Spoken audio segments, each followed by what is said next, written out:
Assalamualaikum warahmatullahi wabarakatuh. Rekan-rekan, selamat datang di video yang mempelajari tentang arsitektur dan organisasi komputer. Nah, bersama saya Beni, di video kali ini kita akan belajar pertama-tama yaitu tentang pengenalan arsitektur dan organisasi komputer ya. Nah, di sini saya menggunakan beberapa referensi dari buku semua ya. Buku ini pertama, kemudian buku ini juga, dan buku ini, dan buku ini.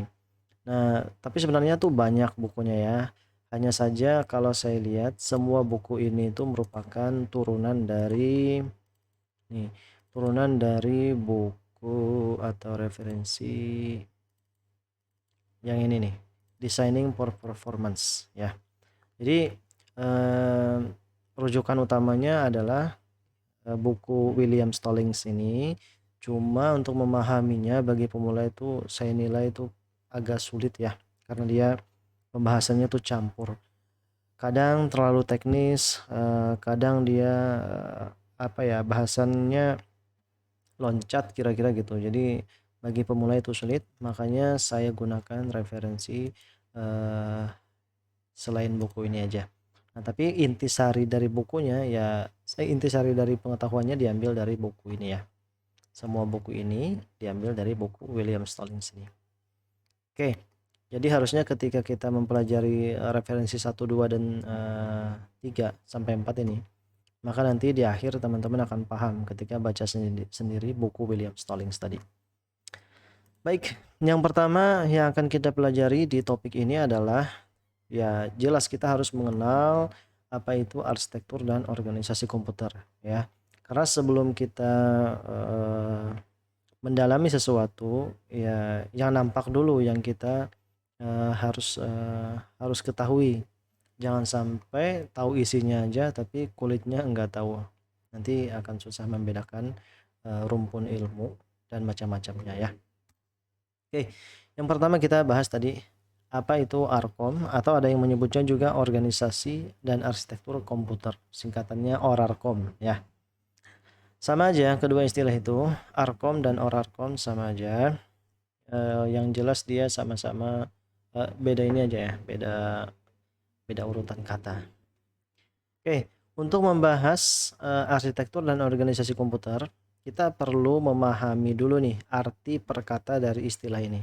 Oke, apa itu arsitektur, apa itu organisasi, dan apa itu komputer. Nah, baru nanti di akhirnya kita akan bisa menggabungkan semua kata tadi menjadi satu istilah kan, kemudian kita cari tahu maknanya. Nah, dengan cara begitu harusnya pemahamannya bisa lebih dalam. Oke, mari kita mulai dengan arsitektur, organisasi, atau komputer. Komputer dulu ya, karena ini yang paling mudah. Oke, apa itu komputer? Nah, teman-teman, meskipun saya yakin teman-teman sudah tahu ya apa itu komputer, mungkin sudah banyak yang punya juga. Namun di sini perlu diulas kembali terkait pengertian komputer ya. Nah, dari sekian referensi saya tuh udah membaca cukup banyak ya. Dan saya berkesimpulan atau memiliki pemahaman sendiri tentang komputer bahwa makna komputer itu bisa kita pahami secara sempit dan secara luas, teman-teman. Secara sempitnya, komputer merupakan, cari aja di KBBI ya. Secara sempitnya, komputer merupakan alat elektronik yang berbentuk seperti ini. Komputer. Nah, nih di Wikipedia juga ada makna-maknanya ya. Secara sempit nih, komputer itu ya yang bentuknya seperti ini. Perangkat elektronik yang bentuknya seperti ini. Ada monitornya, ada keyboard, ada CPU-nya, ada mouse, dan seterusnya ya. Oke. Kenapa harus dipahami makna sempitnya? Ya karena biasanya orang itu nggak mungkin menyebutkan nih smartphone. Apakah smartphone itu, kan kita bilang ya smartphone, komputer ya komputer, ya kan? Nah, maka di sini dapat dipahami bahwa kita itu memahami komputer dalam makna sempit. Yang nggak salah juga, karena memang komputer ya alatnya seperti ini, ya. Nah, jadi sekali lagi komputer itu makna sempitnya adalah perangkat elektronik nih yang ini. Dia kita pakai dalam keadaan di kehidupan sehari-hari untuk mengerjakan hal-hal yang berbau komputasi ya. Oke, contoh komputasi itu kayak bikin dokumen, kemudian melakukan kegiatan-kegiatan multimedia dan seterusnya. Main game juga bisa kan. Nah, namun ada lagi pengertian atau makna komputer secara luas. Maksudnya apa? Kalau secara luas, komputer ini bisa dipahami ini merupakan perangkat, mau dia elektronik atau tidak, ya kan, digital atau mekanik atau yang lainnya, selama dia bisa melakukan operasi komputasi yang bisa melakukan, saya sambung ya, kan komputasi. Nah, selama dia bisa melakukan komputasi, maka perangkat tersebut dibilang atau dinamai komputer. Oke, maka di sini kita bandingkan lagi ya. Kalau tadi secara sempit ini saja yang dianggap sebagai komputer atau laptop juga iya kan. Nah, maka dengan makna luasnya, segala sesuatu yang bisa melakukan komputasi itu bisa dianggap sebagai komputer. Oke. Ini komputer, berarti smartphone juga komputer karena dia bisa melakukan komputasi. Kenapa begitu? Kenapa komputer dikategorikan komputer? Smartphone dikategorikan komputer? Atau bahkan nih smartwatch ini bisa dibilang komputasi. Karena apa? Karena yang namanya komputasi itu ciri-cirinya dia bisa menjalankan algoritma. Nah, algoritma inilah yang mendikte atau memberi perintah atau instruksi kepada komputer atau perangkat ya untuk menyelesaikan permasalahan-permasalahan yang dihadapi yang bisa diselesaikan dengan perangkat. Contoh, kalau kita pakai komputer, kita bisa ngetik ya. Kita bisa ngetik, bisa browsing, bisa buka Google Maps lah. Kemudian bisa menghitung, juga ada aplikasi kalkulator. Nah, aplikasi-aplikasi tersebut dibikin menggunakan algoritma ya. Maka apakah maka kan bisa kita lihat hari ini bahwa smartphone, laptop, tablet, bahkan smartwatch ini dia kan bisa menjalankan aplikasi-aplikasi yang dibangun berdasarkan algoritma kan. Nah, makanya itu perangkat-perangkat tadi tergolong juga secara makna luas komputer, maka dia masuk ke dalam kategori komputer. Nah, karena dia bisa melakukan komputasi. Yang mana komputasi itu salah satu cirinya adalah bisa mengeksekusi algoritma. Algoritma ditulis kan. Kalau teman-teman belum tahu algoritma. Nah, makanya gini, belajar Alkom itu syaratnya harus belajar algoritma dulu ya. Makanya lihat aja di playlist ini, nanti di channel ini ada juga. Oke. Program itu dibikin menggunakan algoritma. Jadi algoritmanya dirancang dulu, baru diterjemahkan ke baris program, dan programnya diinstal ke komputer kita. Nah, sehingga komputer itu bisa menjalankan aplikasi tersebut sesuai dengan algoritma yang telah ditulis. Nah, begitu. Jadi apapun bendanya, selama dia bisa melakukan mengeksekusi algoritma, ya kan, melakukan komputasi, maka dia dianggap sebagai komputer. Oke, dan jangan salah tadi yang komputer itu bukan hanya terbatas pada perangkat elektronik ya, tetapi dia juga ada yang non elektronik atau disebut sebagai komputer mekanik. Nah, ada di buku ini ada nih ya, Information Technology. Mungkin kita bisa ke History of Computer ya. Ini bukan komputer, ini alat penghitung atau kalkulator ya. Nah, kalau komputer mekanik itu seperti ini.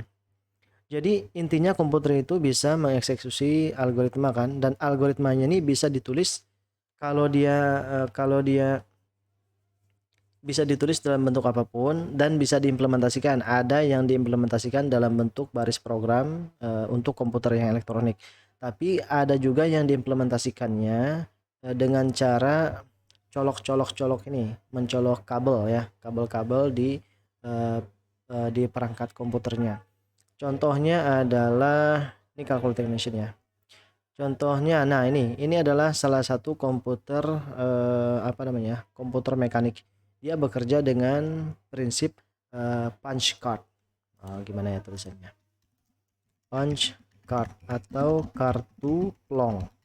kartu plong. Nah, kartu plong itu adalah kartu bolong ya. Lihat aja nih, ini ada semacam kartu terbuat dari kayu mungkin atau plastik, nggak tahu. Cuma dia bolong-bolong. Nah, bolong-bolong ini adalah program komputernya, sehingga komputer mekanik ini bekerja dengan menyesuaikan lubang-lubang yang ada di kartu plong tadi. Kemudian dia bisa melakukan instruksi yang berbeda-beda.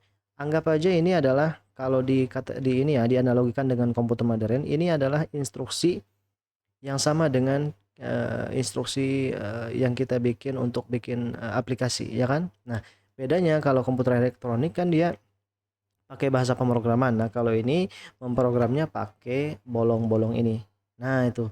Makanya tadi komputer itu adalah bukan cuma perangkat elektronik saja, tapi dia ada juga yang non elektronik atau bekerja secara mekanik ya, bekerja secara mekanik. Ada banyak komputer mekanik yang telah diciptakan sebelum komputer digital ya atau elektronik. Nah, teman-teman bisa nanti baca-baca buku ini, salah satunya buku ini ya. Oke, jadi intinya komputer itu sesuatu yang bisa diprogram dan bisa mengeksekusi programnya. Nah, maka itu disebut sebagai komputasi. Oke, makanya tadi ini disebut sebagai komputer. Mudah-mudahan dari sini udah ini ya, udah agak ini, udah sedikit bisa membedakan mana komputer digital, komputer mekanik. Kemudian bisa membedakan makna komputer secara sempit dan secara luas. Mungkin contoh lain tentang komputer mekanik ya. Ada di sini mungkin ada komputer mekanik yang difilmkan sudah.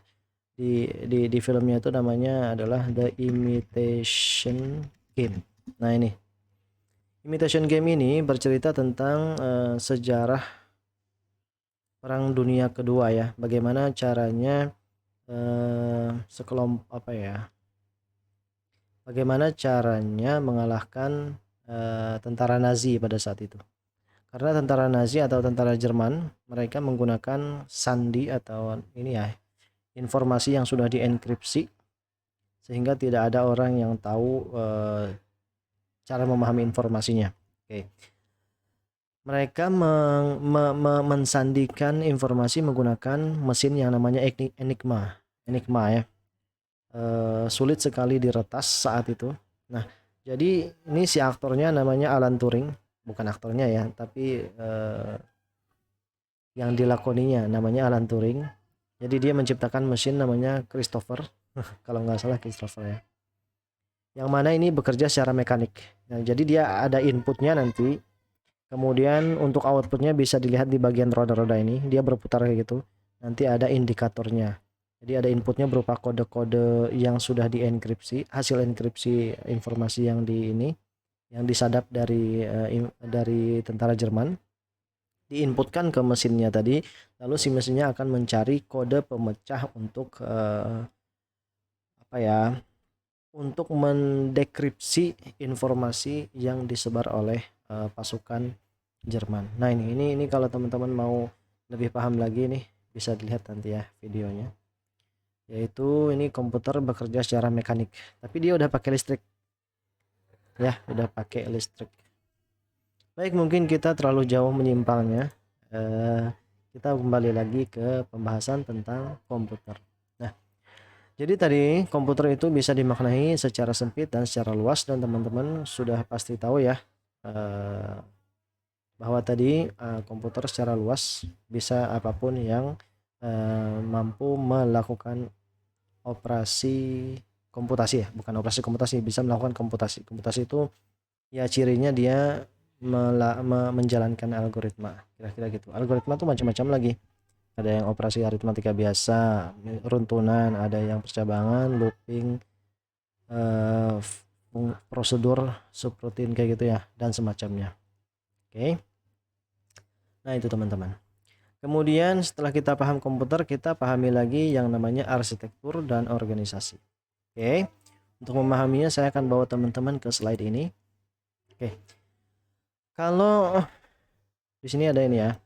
Ibarat bangunan, teman-teman tahu arsitek ya. Arsitek tambah atur. Arsitek itu kan orang yang bikin bangunan. Arsitektur adalah Orang arsitek adalah orang yang membuat desain atau rancangan bangunan. Arsitektur adalah hasil yang dirancang oleh si arsitek, benar ya? Nah, maka ibarat bangunan, seorang arsitek akan menghasilkan desain atau rancangan. Nih ya, nih. Jadi arsitektur adalah desain atau rancangan komputer. Arsitektur komputer itu adalah ilmu yang mempelajari tentang pemodelan atau rancangan atau desain dari komputer. Nah, itu. Bentuk dari model, rancangan atau desain itu seperti ini. Nih, misalnya nih prosesor ya. Di dalam prosesor itu ada unit-unitnya. Dia digambarkan nih, ada teksnya, digambarkan pakai teks ya. Bentuk aslinya bukan kayak gini, tapi seperti ini kan nih.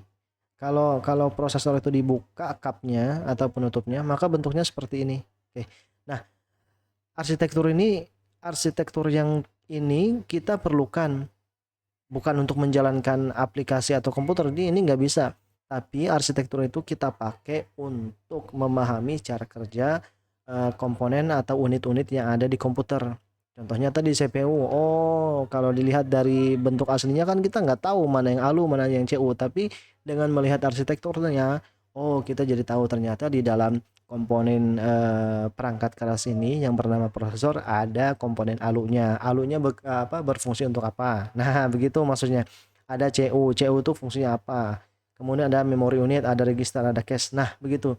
Jadi untuk mempelajari perangkat keras dari sebuah komputer itu kita pelajari dari arsitektur ya. Karena sulit untuk mempelajarinya langsung dari bentuk visual si perangkat kerasnya. Makanya perlu arsitektur komputer. Nah, paham ya? Jadi tadi arsitektur komputer itu adalah ilmu yang mempelajari tentang apa ya? Logik atau desain atau rancangan dari sebuah komputer, yang mana dengan demikian kita bisa mempelajari komponen-komponen hardware-nya, sebab kalau dipelajari langsung hardware-nya akan sangat sulit ya, membedakan mana ALU, mana CU dan seterusnya. Oke. Kemudian kalau organisasi ya, organisasi itu bukanlah sebuah lembaga, teman-teman. Bukan ya. Jadi kalau biasanya kan kalau di kehidupan nyata tuh kita ketika mendengar istilah organisasi, kita itu selalu membayangkan nih sebuah lembaga yang bergerak di bidang apa gitu ya, atau sebuah komunitas. Enggak, kalau dalam komputer itu bukan bukan lembaga seperti itu. Organisasi komputer adalah nih, kalau teman-teman pahami dari katanya organ, organ komputer. Organ komputer ganti aja kata organnya dengan unit, dengan komponen. Nah, unit atau komponen komputer tuh ada apa aja? Ada motherboard, ada apa di dalam motherboard ada chipsetnya lagi. Habis itu ada prosesor. Di dalam prosesor ada unit-unit dalamannya lagi. Oh ya begitu. Artinya organ ini adalah komponen komputer. Isasi itu artinya proses. Artinya kalau kita gabung proses menyatukan atau memadukan organ-organ atau komponen-komponen komputer. Nah, itu. Jadi organisasi komputer itu adalah ilmu yang mempelajari tentang bagaimana caranya unit-unit, komponen-komponen yang ada dalam komputer itu bisa disatu padukan sehingga apa? Sehingga dia menjadi satu kesatuan yang bisa nanti menjadi sebuah komputer utuh yang mampu melakukan komputasi. Nah, itu teman-teman. Oke ya. Mudah-mudahan di sini bisa memahami sih, kalau harapan saya itu bisa memahami teman-teman. Ya, jadi ini bukan lembaga, tapi organisasi komputer tadi saya ulangi ilmu yang dia mempelajari cara bagaimana hardware komputer ya, dalam hal ini hardware komputer atau komponen-komponen komputer bisa disatu padukan dan nanti terbentuklah sebuah komputer yang utuh sehingga dia bisa beroperasi sebagaimana mestinya. Nah, itu. Nah, kalau arsitektur tadi mempelajari tentang logis atau logik ya, logical ya, logical mungkin, atau logik gini deh, logik atau desain dari komputer, maka organisasi komputer ini mempelajari tentang fisiknya, fisik dari komputer. Fisik komputer itu apa? Nah, makanya tadi saya bedakan di sini. Nah, ini adalah kalau kita mempelajari desain komputer berarti kita sedang mempelajari arsitektur komputer. Tapi kalau kita mempelajari perangkat kerasnya langsung nih ya, yang seperti ini, maka kita sedang mempelajari organisasi si komputer. Nah, di sini udah terlihat tuh perbedaannya antara arsitektur dan organisasi komputer ya. Bahwa arsitektur komputer mempelajari desainnya, bagaimana sih salah satu mempelajari desainnya, kemudian nanti mempelajari cara bikin cara mendesain unit-unit komponen-komponen komputer, sedangkan organisasi komputer itu mempelajari tentang bagaimana caranya memanifestasikan nih desain yang sudah ada menjadi perangkat yang jadi, perangkat hardware ya, hardware yang jadi dan bisa beroperasi sebagaimana komputer semestinya. Nah, itu. Oke. Jadi jelas jauh berbeda kan? Nah, kalau kita lihat di sini ada ini kan CPU atau prosesor ya. Dua-duanya. Satunya disajikan dalam bentuk arsitektur, yang satunya dalam bentuk organisasinya. Oke. Berarti di sini dapat dipahami bahwa oh iya, bagaimana si arsitektur komputer akan merancang nih bahwasannya nanti ada ALU, ada CO, memori dan seterusnya kan, ada register juga. Nah, si organisasinya akan mempelajari bagaimana kalau kita bikin CPU, bagaimana si ALU ini dibikinkan sirkuitnya, dikoneksikan dengan komponen-komponen CU, bagaimana juga caranya nanti dikoneksikan dengan memori unit. Nah, itu perbedaannya antara arsitektur dan organisasi komputer. Oke, teman-teman. Mudah-mudahan bisa bisa dipahami ya, karena kalau kalau nggak paham betul nanti akan sulit tuh membedakan arsitektur dan organisasi komputer ya. Nah, sekali lagi tadi, arsitektur adalah nih, arsitektur itu dia mempelajari tentang logik atau desain dari sebuah komputer, ya kan? Ini kan logik nih. Nggak ada kan perangkat prosesor yang seperti ini bentuknya, yang ada alunya, yang ada kan seperti ini.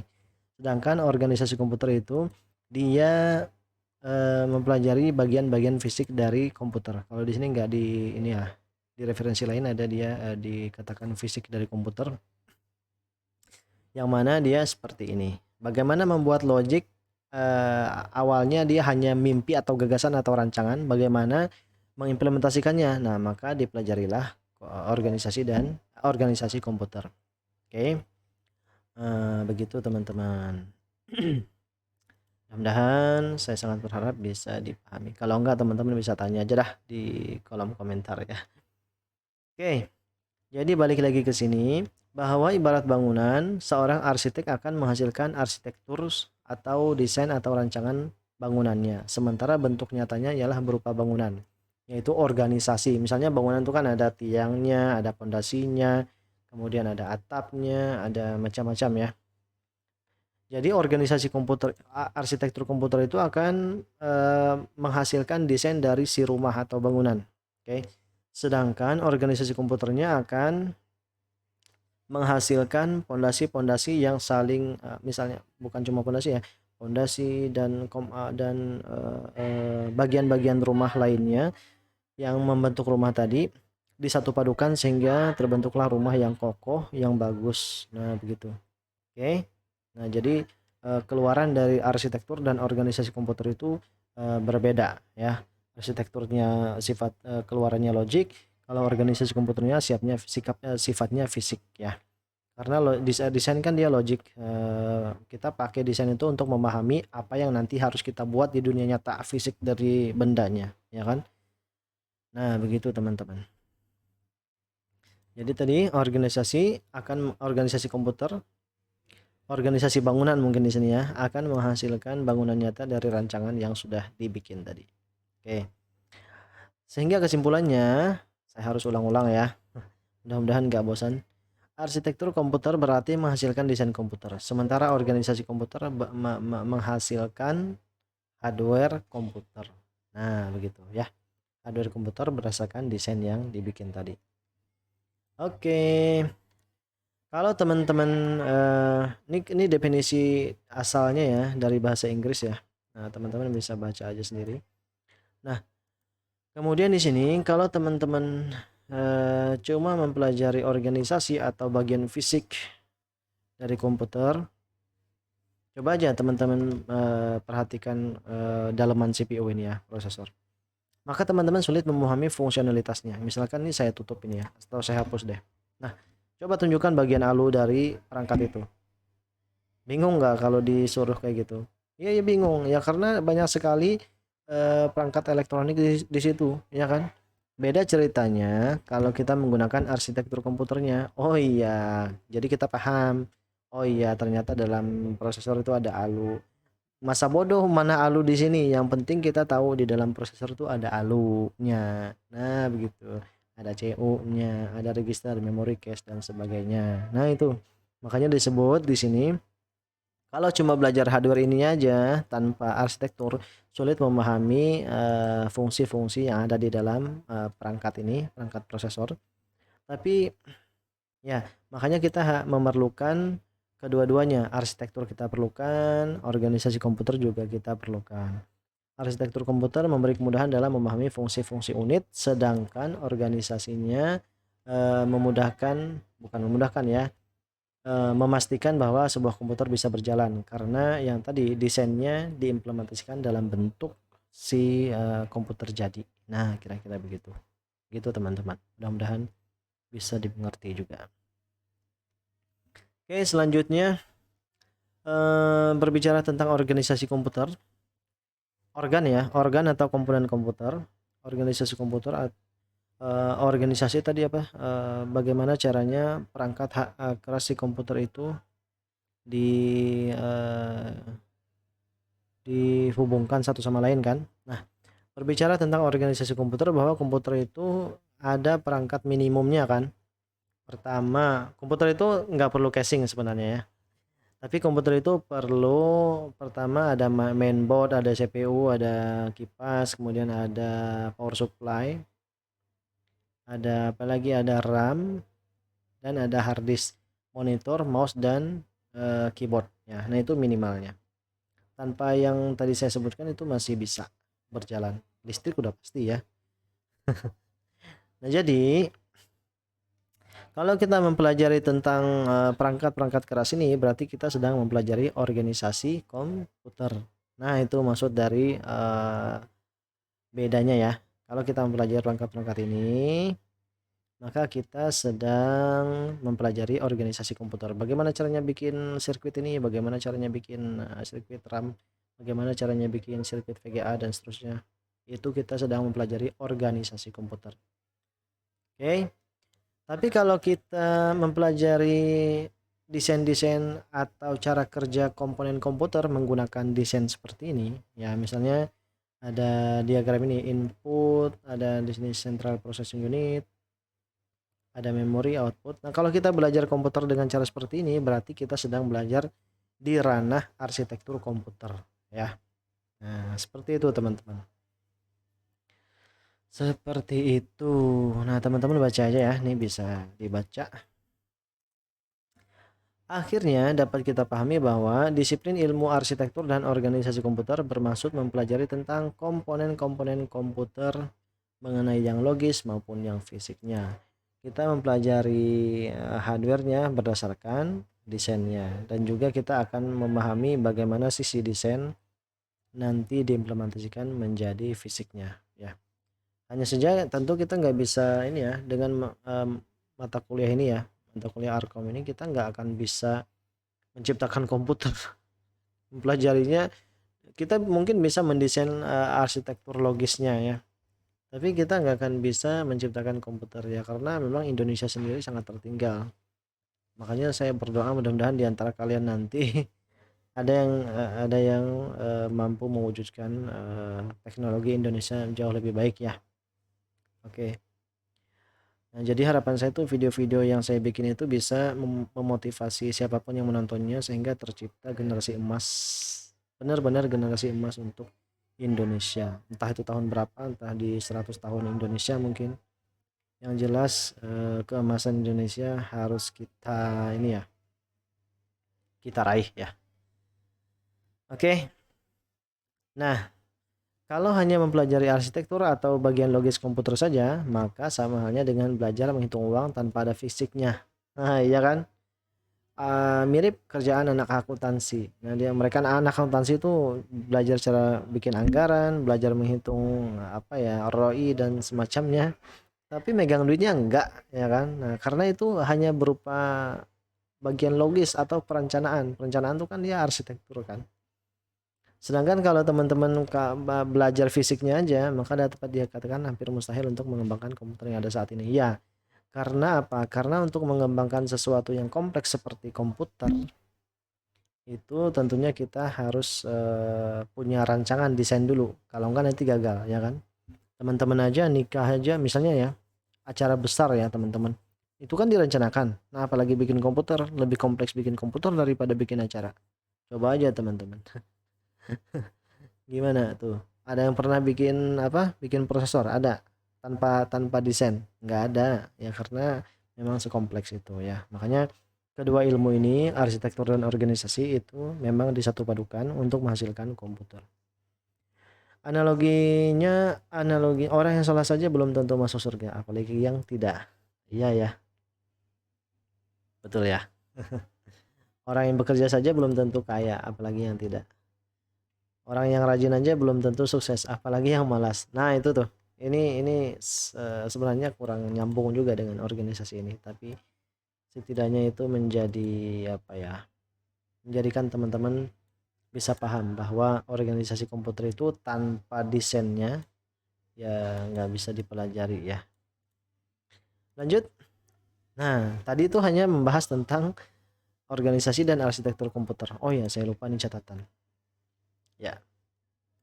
Oke. Nah, teman-teman, di sini sudah kita bahas 1 2 ya. Selanjutnya di sini mungkin ada 3 pertanyaan yang kadang kita tuh bingung menjawabnya apa ya. Nah, saya sudah mencari jawaban untuk ketiga pertanyaan ini supaya teman-teman bisa membedakan jawabannya. Jadi kalau ditanya komponen pembentuk sistem komputer, bagian-bagian komputer, kemudian apa saja unit-unit komputer, itu teman-teman jawabannya beda ya, jangan sama meskipun seakan-akan itu sama ya. Oke. Sekarang kita ke sini deh. Sebelum kita mengapa belajar Arkom, kita ke sini dulu. Kalau teman-teman ditanya apa komponen pembentuk sistem komputer atau sebutkan komponen sistem komputer ya. Ingat ini sistem komputer, bukan hanya komputer. Kalau yang nomor 2 ini bagian-bagian komputer kan. Nah, maka kalau teman-teman apa ya, memahaminya hampir-hampir sama dengan bagian-bagian komputer, teman-teman tambahin aja nih komponen pembentuk sistem komputer. Komponen pembentuk sistem komputer itu apa? Yaitu komponen-komponen yang memastikan bahwa komputer dapat bekerja ya. Jadi komponen pembentuk sistem komputer atau komponen sistem komputer adalah komponen-komponen yang memastikan bahwa komputer itu dapat bekerja. Oke, dapat menjalankan aplikasi, dapat memprint, mencetak, men-scan, memindai, ya kan? Dan selain itu. Oke, apa aja komponen-komponennya? Nah, maka nanti jawabannya teman-teman. Pertama itu ada hardware ya. Jadi komponen pembentuk sistem komputer itu hardware. Nah ini, bentar. Ini hardware itu, hard itu artinya keras, ware itu piranti atau perangkat. Jadi ini adalah perangkat keras.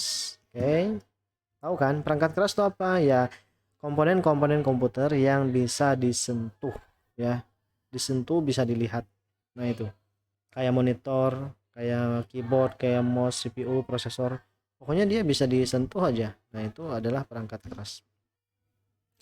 Ada lagi komponen kedua yaitu software. Perangkat atau piranti lunak. Bukan lembut ya. Soft itu kan ada artinya lembut, tapi di sini maknanya lunak. Jadi saya biasanya tuh menyebut hardware itu perangkat keras, software itu piranti lunak. Supaya nggak sama perangkat keras, perangkat lunak gitu ya. Piranti aja, piranti lunak. Piranti lunak komputer adalah komponen komputer yang tidak bisa disentuh. Dia berjalan di dalam komputernya ya kan, bisa kita lihat hasilnya misalnya di monitor ini monitor ini adalah hasil proses dari software ya kan. Tapi nggak bisa kita sentuh. Nah, tapi kita bisa berinteraksi melalui misalnya nih melalui mouse, melalui keyboard. Nah, itu. Ini software tadi perangkat yang tidak bisa kita sentuh ya. Ada yang terlihat juga software itu ada yang berjalan di background. Oke. Nah, yang ketiga itu perlu namanya brainware. Brainware itu adalah manusia yang menggunakan komputer, pengguna komputer. Oke. Jadi, karena tadi makna atau pengertian dari komponen pembentuk sistem komputer adalah komponen-komponen yang memastikan komputer itu dapat bekerja, ya kan? Maka ada 3 komponen yang harus disebutkan kalau kita ditanya apa saja pembentuk sistem komputer. Nah, kenapa 3 ini harus dijawab? Ya karena tanpa ketiganya salah satu aja nggak ada, salah satu aja hilang ya. Maka nanti komputer nggak akan bisa berjalan. Padahal kan makna dari ini tadi komponen yang bikin komputer terjalan. Nah, ini kan makna asal dari komponen pembentuk sistem komputer, ya kan? Coba aja. Kalau tidak ada hardware, ada software dan brainware-nya aja. Loh, di mana ya? Misalkan teman-teman beli tiket, ketinggalan kendaraannya, tiket apa ya? Tiket kereta gitu. Lalu keretanya udah berangkat, bisa berangkat nggak? Bayangin aja software itu adalah tiketnya. Anda adalah manusianya. Jadi ada software, ada brainware kan? Tapi bisa nggak berangkat kalau nggak ada itunya, keretanya? Nggak bisa. Nah, makanya kalau nggak ada hardware, komputer tuh nggak bisa berjalan. Oke. Kalau nggak ada software, hardware sama brainware aja. Ya tadi sama kayak tiket kereta, sama kayak kita mengendari kereta. Kita mengendari kereta itu harus punya tiket, ya kan? Berarti kalau nggak ada tiket, ya udah nggak bisa jalan. Nah, begitu teman-teman. Paham ya? Meskipun manusianya ada, pasti nanti di ini orang ada dihalangi orang untuk ikut kereta ya. Kalau ada hardware nggak ada hardware, ada software tapi nggak ada brainware-nya. Ya nanti yang mengoperasikan komputernya siapa? Nah, benar ya. Padahal tadi pembentuk sistem komputer adalah komponen yang bikin komputer jalan. Nah, komputer jalan itu karena diperintah oleh manusia atau brainware. Nah, makanya di sini ini adalah kata kuncinya. Kata kuncinya tadi komponen yang bikin komputer jalan. Makanya harus ada tiga-tiganya. Nah, begitu ya. Harus ada hardware, harus ada software, harus ada brainware. Tiketnya udah ada. Keretanya udah ada, tapi kita nggak datang. Berangkat nggak kita? Ya enggak kan. Nah, begitu cara cara ininya. Cara apa? Cara memahaminya ya, teman-teman. Itu kalau teman-teman ditanya sebutkan komponen pembentuk sistem komputer. Ya, ada hardware, ada software dan brainware. Nah, ini sesuai dengan referensi yang ada di sini, teman-teman. Di buku mana ya? Mungkin juga rasanya ya. Nah, nih, komponen-komponen sistem komputer. Di sini kan disebutkan komponen-komponen sistem komputer aja, tapi saya menambahkan komponen-komponen pembentuk sistem komputer supaya lebih mudah dipahami ya. Oke. Lalu istilah kedua, bagian-bagian komputer, teman-teman. Nah, beda ini. Bagian-bagian komputer adalah ini tidak termasuk si manusia pengoperasinya. Ini adalah bagian-bagian komputer selain si manusia, si penggunanya. Berarti bagian-bagian komputer ini sama aja kayak komponen pembentuk komputer, tapi bedanya adalah nggak ada si brainware. Jadi jawabannya ini adalah hardware dan software saja. Software. Oke, software. Kalau bagian-bagian komputer ini salah satu nggak ada, ya berarti itu nggak bisa dibilang komputer, ya kan? Nah, bagian-bagian komputer adalah komponen-komponen dari sebuah komputer. Beda ya, kalau kalau komponen pembentuk komputer tadi adalah komponen yang bisa bikin komputer jalan. Kalau bagian-bagian komputer adalah komponen-komponen dari si komputer itu sendiri. Ada banyak komponen kan, tapi dikategorikan menjadi dua, yaitu hardware dan software. Salah satu nggak ada, berarti nggak jalan. Coba aja, hardware dan software itu ibaratnya hardware adalah jasmani kita, ya kan? Jasad atau tubuh kita ya, anggota tubuh. Dari ujung kaki sampai kepala, softwarenya adalah ruh, ya kan? Bayangin aja manusia itu ada hardwarenya aja, ada jasmaninya aja, berarti nggak ada softwarenya, nggak ada ruhnya, berarti dia apa? Mati, meninggal. Tapi kalau manusia itu cuma ada softwarenya aja, ada ruhnya aja, nggak punya jasad, berarti dia gentayangan. Nah, itu maksud saya. Jadi sama komputer itu kalau cuma ada bendanya, softwarenya nggak diinstal, misalnya sistem operasinya pun nggak diinstal ya kan, karena sistem operasi itu termasuk software. Jadi jenis software itu ada sistem operasi, ada driver ya, kemudian ada di sini aplikasi. Nah itu software itu ya. Ada lagi sih yang lain, ada firmware mungkin kita masukin firmware. Nah itu ya. Kalau hardware itu apa aja? Kalau hardware itu input, unit input. Kan mouse keyboard itu kan dikategorikan input ya kan. Kemudian ada pemroses dan ada di sini output. Pemroses itu kan CPU dan memori. Kemudian outputnya kan misalnya monitor. Nah begitu. Oke. Nah ini dua komponen bagian-bagian komputer tuh terdiri dari hardware dan software. Oke.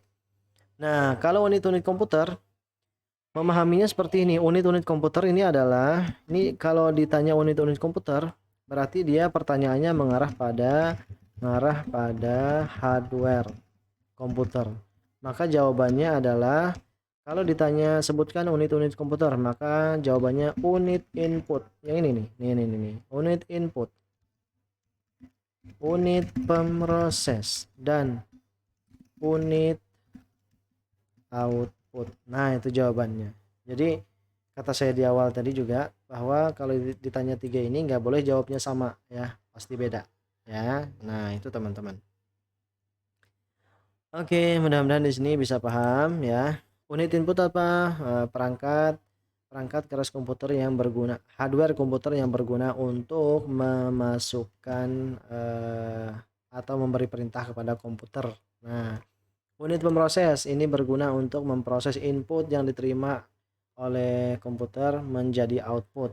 Prosesnya macam-macam, bisa proses aritmatika, bisa logika dan seterusnya ya.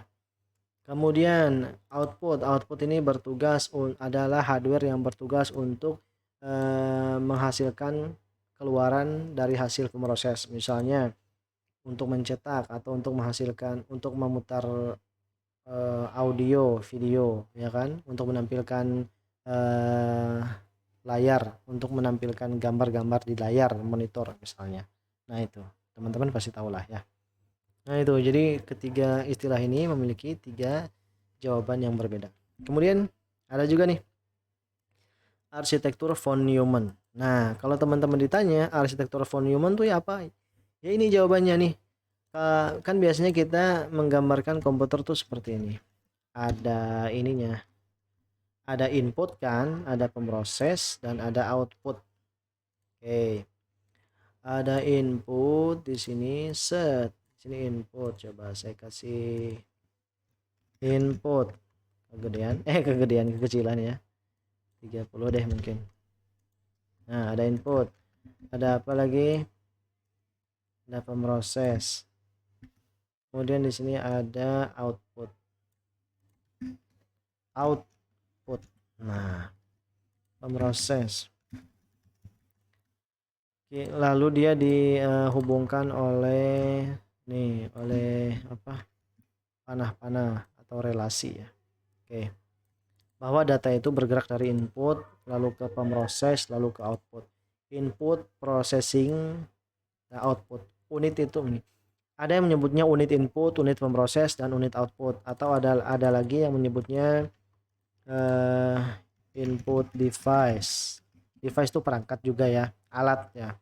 Ada processing device, ada yang menyebutnya sebagai output device. Nah yang ini, yang ini. Nah itu. Nah kenapa ini disebut sebagai arsitektur von Neumann ya? Kenapa disebut arsitektur von Neumann? Karena orang yang mengedepankan istilah apa, yang menggambarkan komputer dari segi pandang ini adalah si von Neumann. Ini struktur komputer ini namanya, struktur komputer, atau disebut sebagai arsitektur von Neumann. Jadi orang yang pertama mengemukakan pendapat ini adalah si John von Neumann. Teman-teman bisa baca di sini nanti ya. Coba John. Salah John. von aja deh, ada nggak? Nah, arsitektur von Neumann, bener kan? Tuh, bener kata saya. Ada yang menggambarkannya seperti ini secara sederhana ya, input, pemroses, output. Ada yang menggambarkannya seperti ini, yang mana di bagian pemrosesnya atau processing device-nya dia digambarin lagi dalamannya bahwa di sini ada CPU, di dalam CPU ada CPU, ada ALU. Nah, dan di dalam pemroses tadi ada memory unit. Nah, itu sama aja, tapi itu tetap ini disebut sebagai arsitektur von Neumann karena von Neumann itu adalah disebutnya sebagai the father of modern computer. Ya, dia adalah si ayah ya, bapak komputer modern. Kenapa begitu? Baca ya bukunya, makanya dibaca. Ini nanti baca aja di sini, mau di sini, mau di sini, terserah. Dia harusnya ada semua nama von Neumann. Karena dia adalah salah satu penemu komputer modern yang pertama kali, ya. ENIAC. Nama komputer temuannya ENIAC, itu menjadi cikal bakal komputer yang ada saat ini. Di mana di ENIAC itu dia punya input, kemudian dia punya pemroses dan punya output. Sampai sekarang perangkat komputer kita itu ada input, ada pemroses dan ada outputnya kan. Inputnya apa? Mouse, keyboard, udah pasti. Ada mikrofon nih, mikrofon. Webcam sama. Nah, pemrosesnya apa? Ada prosesor, RAM, ya kan? Dan juga ada storage-nya, ada hard disk, ada SSD. Ya kan? Dan ada outputnya. Ada nggak tambahan selain tiga ini? Nggak ada. Makanya dari dulu pertama kali komputer ditemukan, modern ya, komputer elektronik modern ditemukan sampai saat ini dipakai, belum ada komponen lain. Ya mungkin ada lah kayak perangkat ini, perangkat jaringan, tapi itu kan nanti bisa masuk ke output device atau dia juga bisa dikategorikan sebagai processing device. Nah itu. Tapi yang jelas ini dinamai arsitektur von Neumann karena dia adalah penemu konsep ini ya. Yang mana komputer itu terdiri dari unit input, unit pemroses dan output struktur komputer ya. Nah, itu teman-teman. Jadi itu adalah jawaban untuk semua pertanyaan nanti kalau ditanyakan ke teman-teman nih, pertanyaan-pertanyaan ini ya. Mudah-mudahan ingat teman-teman. Oke, mungkin kita bisa balik ke sini. Nah, udah banyak yang dibahas, cuma baru berkutat seputar komputer ya kan. Baru berkutat seputar Arkom juga. Lalu apa gunanya kita belajar Arkom? Oke, gunanya teman-teman bisa baca sebelah kanan sini ya. Bahasa Inggris, teman-teman translasikan aja.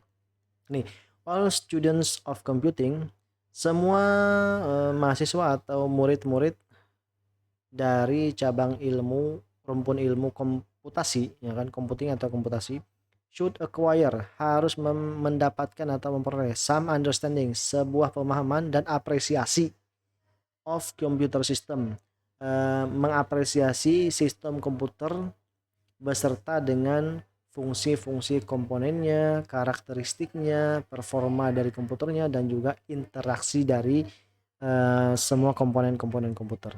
Nah, artinya apa tadi?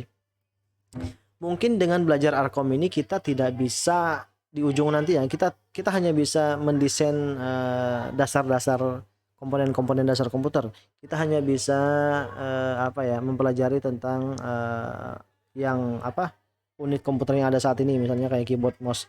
Mungkin kita terbatas sampai di situ. Tapi setidaknya timbul suatu apresiasi terhadap komputer yang kita punya, sehingga nggak sedikit-sedikit kita komputernya enggak. Ya, sedikit-sedikit komputernya hang atau lag, kita ngamuk ke komputernya enggak gitu. Nah, jadi kalau orang belajar Arkom itu minimal dia akan mengapresiasi komputer miliknya.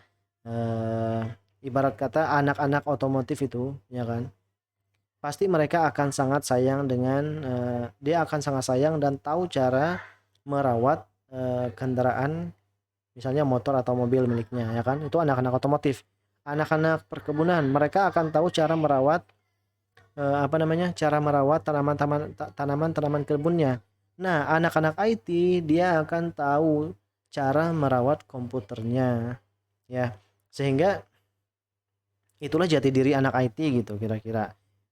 Kalau anak TO misalnya memperlakukan komputer itu sangat kasar, anak TI pasti akan lebih lembut, kemudian nggak akan mudah ngamuk tadi ketika komputernya berkendala. Nah, kita apa, dan juga kebalikannya, anak TO, anak otomotif dia pasti lebih tahu cara ini ya, ketika anak IT menggunakan motor pasti beda ini ya dengan anak-anak TO ya. Anak-anak TO tuh motornya pasti mungkin saking cintanya dia dimodif, kemudian sangat diurus gitu kan, dimandiin rutin. Anak-anak TI mungkin nggak sedetail itu merawat si motor yang dia punya. Nah itu maksud saya. Jadi setiap profesi nanti, terutama di IT, kalau kita anak IT mengakunya, maka dia harus mengapresiasi komputernya, karena disitulah kita terlahir, kira-kira begitu ya. Nah itu. Jadi kata kata ini tadi ya, kata IEEE bukan kata saya lah ya, bahwa anak-anak IT itu anak-anak komputer, all students of computing. Computing itu banyak, mau TI, mau Tekkom, teknik informatika, teknik komputer, elektronika, harus mengapresiasi minimal, memahami dan mengapresiasi ya. Nggak semua dari komputer mungkin kita bisa pahami dan apresiasi, tapi setidaknya kita ya bisalah merawat dikit-dikit gitu kan. Harus bisa lebih perhatian ke komputer daripada anak-anak otomotif atau jurusan lain perhatian ke komputer itu ya. Oke, udah hampir sejam ya. Oke, nah ini nih. Tujuan belajar Arkom lagi nih. Ini ada pertanyaannya. Di antara beberapa varian komputer maupun smartphone, mengapa produk Apple itu lebih unggul daripada yang lain? Ya karena Apple itu dikembangkan spesifik hardware-nya oleh si Apple-nya. Nggak ada pihak lain yang ikut campur. Software-nya oleh si Apple-nya. Sehingga mereka tahu nih karakteristik hardware saya cocok untuk software-nya begini. Software saya cocok untuk hardware yang begini. Nah itu kalau kita tahu arsitektur dan organisasi dari komputer yang kita bangun. Nah, itu ya kan pasti optimal hasilnya. Nah, begitu begitu teman-teman. Kenapa harus Apple yang nomor satu? Ya memang kenyataannya begitu. Kalau teman-teman disodorkan misalnya HP aja, iPhone dan Android, pasti ini dan gratis, teman-teman pasti ngambilnya iPhone, jamin saya. Emang ini ya emang bisa diandalkan. Nah cuma karena nggak punya duit beli HP-nya ya Android, mungkin begitu ya, tapi nggak tahu juga sih, belum tentu juga seperti yang saya bilang. Yang jelas tadi kalau gratis pasti perangkat Apple yang kita ambil ya kan. Oke, kemudian tujuan utama belajar Arkom sebagai pegiat IT ialah memahami lebih dalam tentang komputer sehingga dapat memberi apresiasi lebih terhadapnya. Nah ini tadi bisa mengapresiasi komputer kita. Kemudian dengan memahami Arkom secara rinci tingkat lanjutnya, nah ini kalau teman-teman mau meneruskan ya, bukan cuma mengapresiasi tapi teman-teman nanti bisa juga merancang arsitektur dan syukur-syukur bisa nih bisa mengimplementasikan rancangannya nanti. Nah begitu teman-teman, itu tujuan dari kita belajar Arkom. Minimalnya kalau kita nggak bisa dua ini, nggak bisa tiga-tiganya ya. Nah minimalnya ini deh nih, mengapresiasi komputer kita dulu, itu deh minimalnya ya. Oke lanjut, mungkin kita bisa ke sini, yaitu struktur dan fungsi komputer. Nah komputer tadi punya struktur ya. Struktur itu kalau menurut KBBI cara sesuatu disusun. Ya struktur komputer itu ya tadi dia ini ada input, ada proses dan ada output ya kan. Nih, in which computer the way in which computer components are interrelated. Ini saya ambil dari ini, dari buku William Stallings tadi ya. Struktur komputer mungkin kita bisa lihat di buku sini deh. Kayak lebih jelasnya ya. Struktur komputer. Ada nggak ya? Nah, ini mungkin bisa dibaca di sini ya. Struktur interkoneksi komputer. Atau kita cari aja di sini. Computer structure. Ya, ini tadi ya arsitektur von Neumann kan hasilnya ya, struktur of computer. Nah, itu jawabannya nanti ya. Kalau ditanya struktur komputer, kemudian definisi struktur komputer adalah the way in which the components are interrelated. Cara bagaimana komponen-komponen komputer itu saling dihubungkan atau direlasikan ya. Kan tadi ada input direlasikan dengan pemroses dan output. Nah, bisa dipecah lagi kan, pemroses inputnya bisa juga ada keyboard, ada ini, ada mouse masuk ke CPU, CPU nanti mengeluarkan ke monitor. Oke, sedangkan fungsi adalah kegunaan suatu hal. Berarti komputer itu berguna kan, ada gunanya. Kita pakai komputer pasti karena ingin menggunakannya. Nah, teman-teman sebelum ke ini ya, ke slide selanjutnya, kalau nanti mendapat membaca buku ya dan mendapat bacaan seperti ini, nah, diagram atau gambar seperti ini cara membacanya gini. Ini adalah struktur komputer, ini struktur komputer cuma disajikan dalam bentuk lain ya, dalam bentuk bulat. Sama aja nih, ini beda cara penyajian aja. Pahami bahwa bulat besar ini adalah komputer. Ya tadi komputer ya. Ada I/O. I/O tuh input output atau peripheral. Ya peripheral tuh ya kayak mouse, kayak keyboard tuh disebut peripheral. Kayak printer juga disebut peripheral. Pokoknya perangkat selain dari CPU dan memori. Selain dari CPU dan memori itu disebut sebagai peripheral ya. CPU tuh, maksud saya CPU tuh kan banyak juga ya, ada prosesor kan, CPU coba. CPU yang saya maksud tuh ini nih, yang ini nih.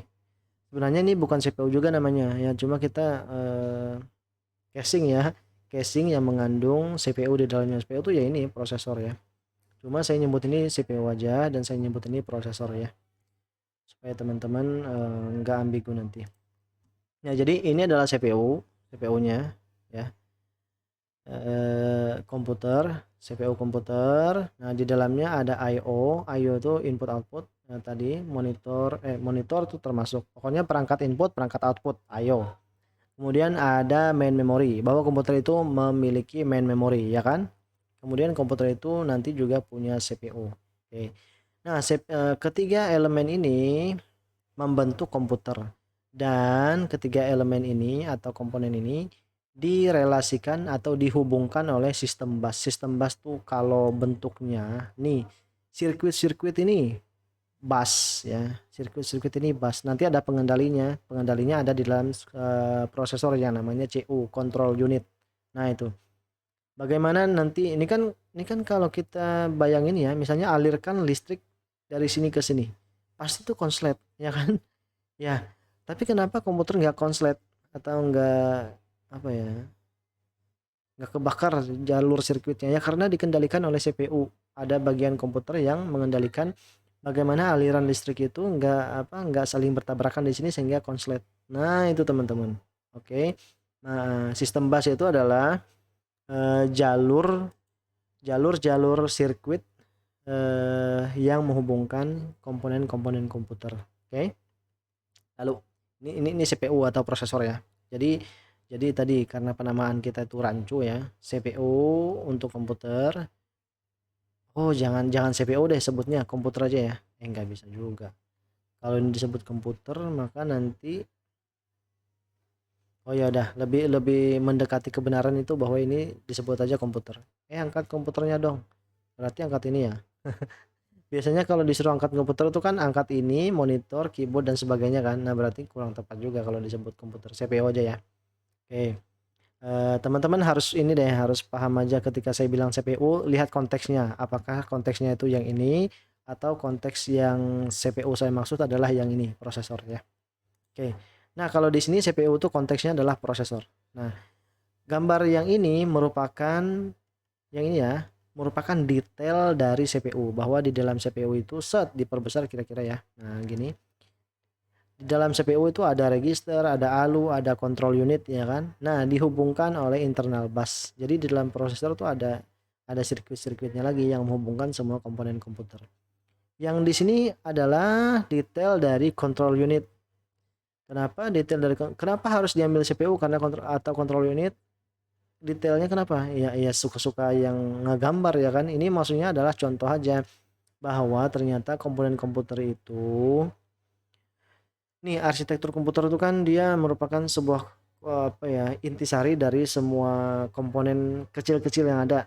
Nanti bisa dipecah lagi, di CPU tuh ada komponennya lagi, di kemudian salah satunya control unit, di control unit itu ada komponennya lagi, bahkan mungkin di dalam di dalam komponen-komponen control unit itu ada lagi, maksudnya di dalam sequence ini ya, bagian dari control unit nih mungkin ada lagi pecahannya. Nah itu, tapi ini digunakan untuk menggambarkan bahwa komputer tadi terdiri dari bagian-bagian yang kecil gitu, sehingga untuk melihat bagian semuanya ini, sehingga gambar ini maksudnya tadi supaya kita tahu oh ternyata komputer itu kompleks desainnya.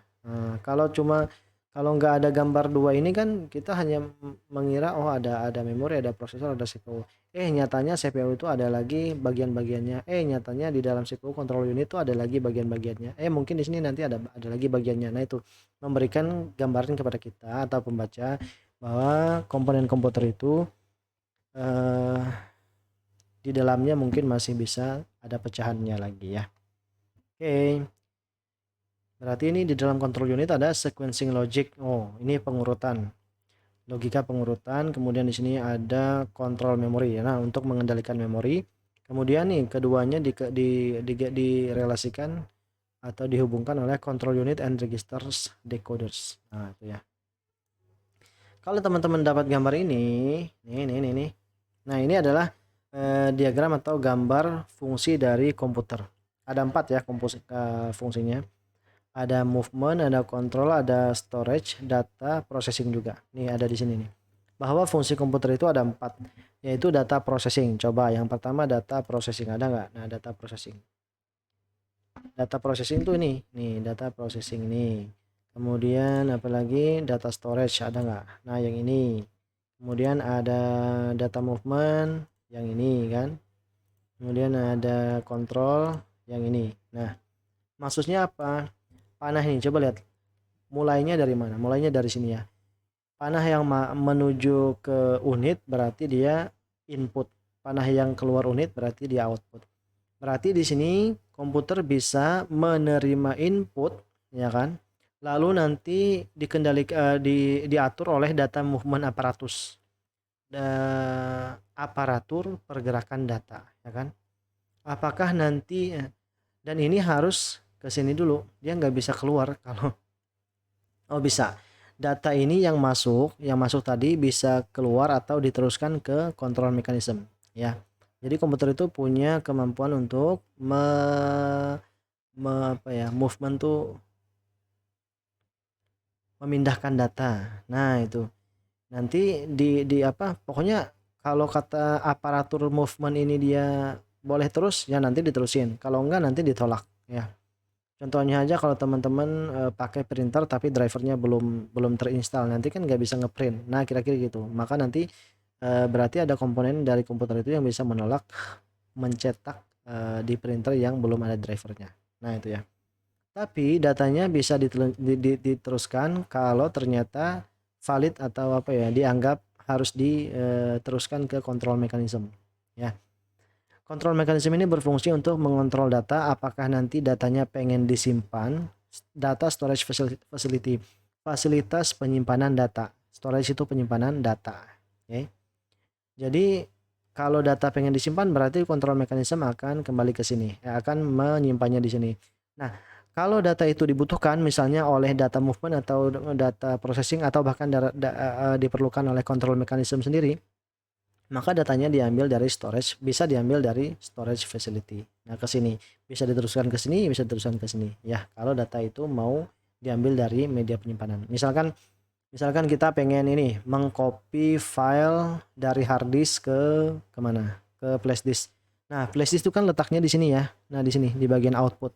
Sedangkan file misalnya file Word kita, surat kegiatan ada di hard disk. Hard disk itu ada di sini.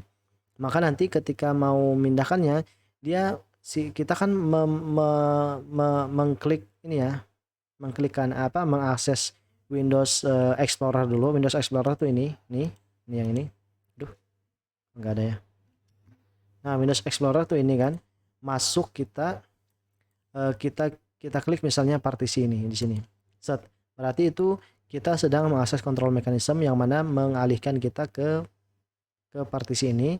Lalu kita bisa melihat di sini, kita bisa si control mechanism akan mengambil data-data nama file yang ada di sini, lalu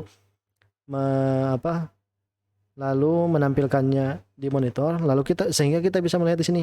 Kalau kita copy, klik kanan, copy kan, di sini flash disk saya, set, berarti nanti lalu paste ya. Berarti nanti datanya diambil dari hard disk menuju ke sini. Nah itu teman-teman. Itu adalah salah satu fungsi, yaitu salah satu fungsi nyata ketika kita memindahkan data dari hard disk ke flash disk misalnya ya. Atau kalau kita pengen memproses data dari flash disk, berarti kita buka nih. Nah berarti gini, berarti si control unitnya dia mengambil data dari flash disk masuk sini, set. Lalu masuknya kemana? Ke data storage atau data processing? Ya data processing, karena data itu diproses di prosesor dan RAM. Jadi prosesor dan RAM yang memprosesnya. Kecuali nanti data itu diproses, sekali lagi data diproses di prosesor dan RAM. Disimpannya di hard disk, beda ya. Nah, kalau data itu ada di flash disk maka nanti masuk ke sini. Tapi kalau dia dari datanya itu dari hard disk, maka diambilnya dari data storage dulu. Di load ke bagian sini. Nah, itu teman-teman. Atau secara detailnya teman-teman bisa lihat bagian buku ini tadi ya, buku ini William Stalling ini tadi.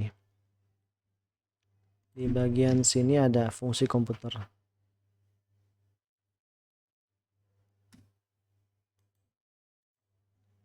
Oh bukan yang ini, tapi buku yang ini. Nah, computer function. Nah ini adalah gambar pergerakan data. A ini berarti memindahkan data tadi ya. Kemudian nih B menyimpan data. Yang C ini adalah mengambil data, set, lalu diproses, lalu disimpan lagi. Kalau yang ini adalah data diambil dari flash disk misalnya, diproses, setelah diproses dia disimpan, lalu disimpan juga ke flash disk. Nah itu maksudnya tuh, maksud dari gambar ini. Saya menjelaskan ini supaya teman-teman tuh bisa membaca gambar ini maksudnya. Jadi bukan apa-apa ya. Kalau udah bisa membaca gambar ini berarti kita bisa lanjut ke slide berikutnya, yaitu fungsi komputer tadi, data processing.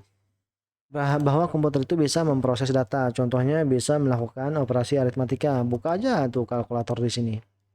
Aritmatika kan, perhitungan kan. Misalnya 2 tambah 2 sama dengan 4. Bisa kan melakukan operasi aritmatika? Tuh. Data bisa menyimpan data storage, berarti fungsi berikutnya adalah menyimpan data. Data yang disimpan file, foto, teks dan sebagainya, dokumen. Nah itu. Data movement bisa mengirim data. Bisa. Jadi komputer itu kan bisa movement tuh data movement, memindahkan data ya. Berarti komputer bisa memindahkan data dari internal komputer ke eksternal hard disk misalnya, ke flash disk, ke external drive ya namanya.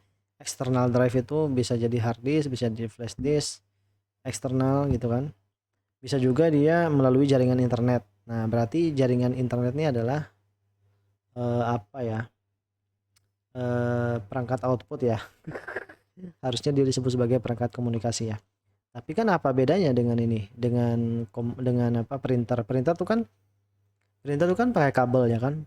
Dan printer disebut sebagai output. Berarti ibarat kata internet tuh kan karena kita wireless kan, kita menganggapnya sebagai sebagai jaringan kita menganggapnya sebagai sesuatu yang lain, bukan output kan. Padahal itu bisa dikatakan output karena kabel itu kan media komunikasi kan. Karena media komunikasi itu kabel sama nirkabel. Nah, berarti bisa dikatakan bahwa internet itu adalah output, perangkat output. Oke, kemudian kontrol berarti dia mengendalikan perangkat, mau dia printer, mau dia monitor, mau dia mouse. Contoh yang paling realnya teman-teman ketika memprint pakai printer, mencetak dokumen ya.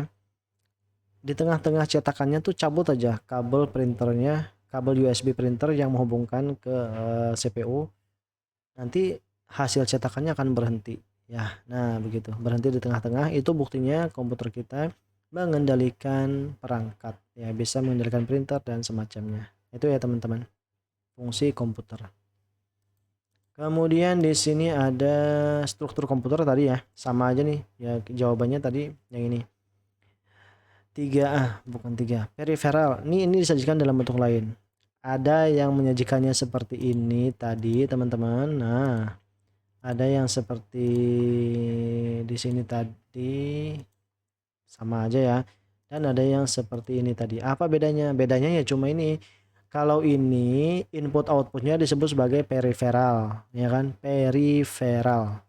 Peripheral adalah perangkat input atau output dari sebuah komputer. Tahu ya, berarti input outputnya ya peripheral.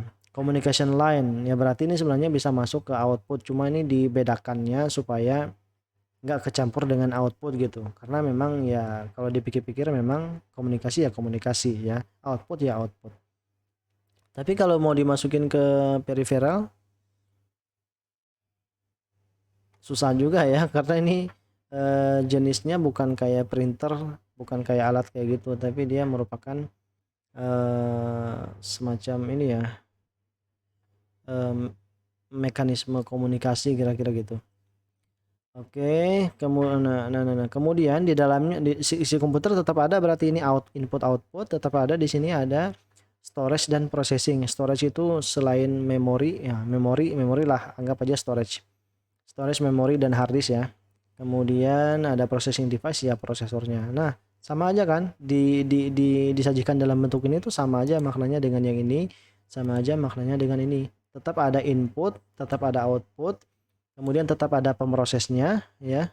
Dan mungkin di sini ya nggak apa-apa tambahin kategori lain yaitu communication lines. Nah, gitu. Kenapa ini nggak satu aja ya? Karena ini melambangkan bahwa peripheral itu banyak. Ada mouse, ada keyboard, ada macam-macam ya kan. Kemudian di sini melambangkan komunikasi itu bisa banyak. Komputer itu bisa berkomunikasi pakai Ethernet, UTP ya. Bisa pakai fiber optik, bisa pakai koaksial, bisa pakai apalagi wireless, WAN, LAN, MAN.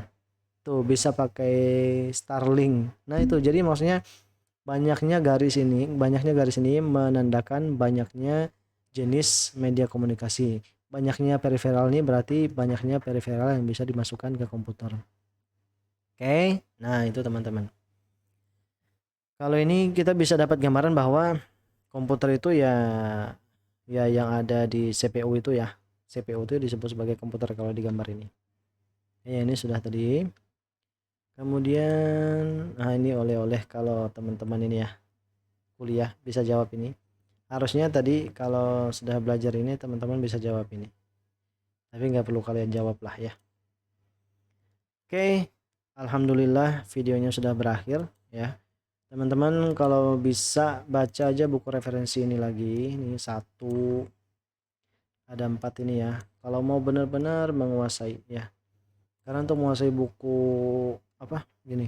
Kenapa ada 4 ya? Untuk menguasai salah satu buku itu biasanya untuk menguasai Arkom itu perlu apa ya? Maksud saya gini ya, antar buku itu saling mengoreksi, saling menyempurnakan gitu. Susah untuk bagi saya sendiri susah untuk mempelajari Arkom itu hanya dari satu sumber.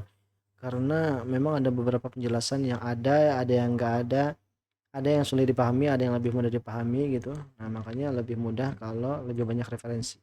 Ya, baca aja nih judul-judulnya silahkan. Kalau ya mudah-mudahan ada di internet ya. Ini ada. Saya sih ada, cuma nggak mau bagiin kalau di publik ya. Karena takut ini juga copyright. Oke, teman-teman. Terima kasih sudah menyaksikan. Berikutnya kita akan belajar tentang sejarah atau evolusi komputer ya. Karena setelah mengetahui dasar-dasar organisasi dan arsitektur komputer, kita perlu tahu dulu evolusi komputer supaya nanti bisa lebih paham bagaimana cara komputer itu beroperasi ya. Oke, kira-kira begitu. Terima kasih sudah menyaksikan. Salah hilafnya mohon dimaklumi. Kalau ada yang mau ditanyakan, tanyakan saja. Saya akan dengan senang hati menjawab sebisanya. Sekali lagi terima kasih. Wassalamualaikum warahmatullahi wabarakatuh.